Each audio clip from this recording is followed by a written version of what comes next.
មេដឹកនាំអាស៊ានបញ្ជាក់ជាថ្មីនៅសាមគ្គីភាពដែនសមុទ្រនិងប្រកាសបង្កើតមជ្ឈមណ្ឌលដែនសមុទ្រតំបន់ថ្មីនៅហ្វីលីពីនក្រុងសេប៊ូហ្វីលីពីនមេដឹកនាំនៃសមាគមប្រជាជាតិអាស៊ីអាគ្នេយ៍អាស៊ានបានអនុម័តសេចក្តីថ្លែងការណ៍ជាប្រវត្តិសាស្ត្រមួយក្នុងគោលបំណងពង្រឹងកិច្ចសហប្រតិបត្តិការដែនសមុទ្រក្នុងតំបន់ការពង្រឹងច្បាប់អន្តរជាតិនិងការដោះស្រាយបញ្ហាប្រឈមថ្មីៗ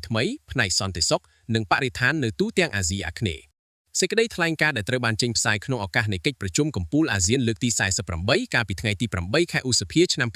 2026បានរៀបចំឡើងចំពេលខួបលើកទី50នៃសន្ធិសញ្ញាមិត្តភាពនិងកិច្ចសហប្រតិបត្តិការក្នុងអាស៊ីអាគ្នេយ៍និងបានសង្កត់ធ្ងន់លើការបដិញ្ញាចិត្តរបស់អាស៊ានក្នុងការរក្សាសន្តិភាពស្ថិរភាពនិងកិច្ចសហប្រតិបត្តិការក្នុងដែនទឹកតំបន់ស្ថិតក្រោមប្រធានបទការរុករកអនាគតរបស់យើងជាមួយគ្នាមេដឹកនាំអាស៊ានបានបញ្ជាក់ជាថ្មីថាអនុសញ្ញាអង្គការសហប្រជាជាតិស្តីពីច្បាប់សមុទ្រឆ្នាំ1982នៅតែជាក្របខ័ណ្ឌច្បាប់សកលដែលគ្រប់គ្រងលើរាល់សកម្មភាពដែនសមុទ្រនិងបញ្ហាពាក់ព័ន្ធនឹងមហាសមុទ្រទាំងអស់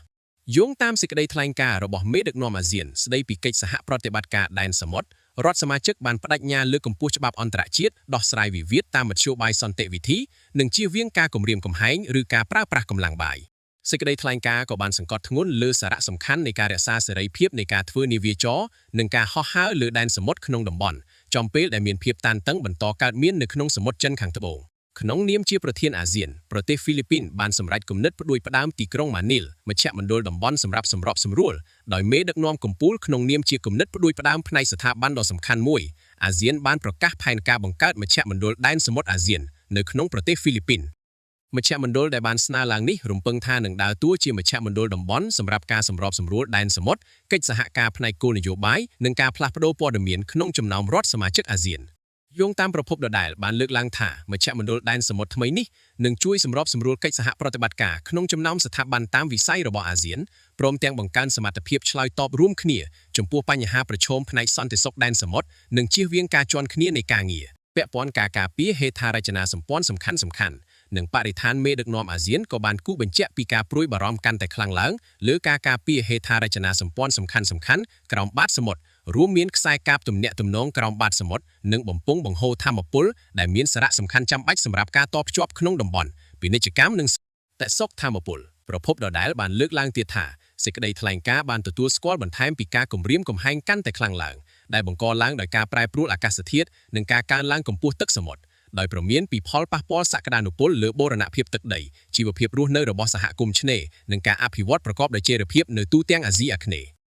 ចំណែកសំខាន់នៃសេចក្តីប្រកាសអាស៊ានបានផ្ដោតជាសំខាន់លើសន្តិសុខនិងការអនុវត្តច្បាប់ចំពោះបញ្ហាសមុទ្រចិនខាងត្បូងមេដឹកនាំអាស៊ានបានបញ្ជាក់ជាថ្មីនៅការបដិញ្ញាចិត្តរបស់ពួកគេក្នុងការជំរុញការចរចាឆ្ពោះទៅរកការសម្រេចបាននៅក្រមប្រតិពួកគេក៏បានបញ្ជាក់សារជាថ្មីនៅការគាំទ្រចំពោះការអនុវត្តពេញលេញនៃសេចក្តីថ្លែងការណ៍ស្តីពីការប្រតិបត្តិរបស់ភាគីនានានៅសមុទ្រចិនខាងត្បូងឆ្នាំ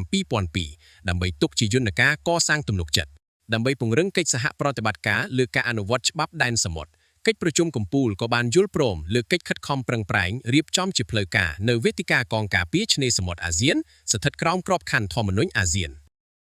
គំនិតផ្ដួចផ្ដើមនេះត្រូវបានរំពឹងថានឹងពង្រឹងការសម្របសម្រួលក្នុងតំបន់ប្រឆាំងនឹងអំពើចោរកម្មសមុទ្រការនេសាទខុសច្បាប់ការរត់ពន្ធនិងបទល្មើសដែនសមុទ្រឆ្លងដែនផ្សេងៗទៀតការឆ្ពោះទៅរកសេដ្ឋកិច្ចពណ៌ខៀវក្រៅពីបញ្ហាសន្តិសុខសេចក្តីថ្លែងការណ៍បានសង្កត់ធ្ងន់លើមហិច្ឆតាសេដ្ឋកិច្ចពណ៌ខៀវឲ្យកាន់តែទូលំទូលាយរបស់អាស៊ានរួមទាំងសកម្មភាពតំបន់ឲ្យកាន់តែរឹងមាំប្រឆាំងនឹងការបំពុលសមុទ្រនិងសំណល់សមុទ្រ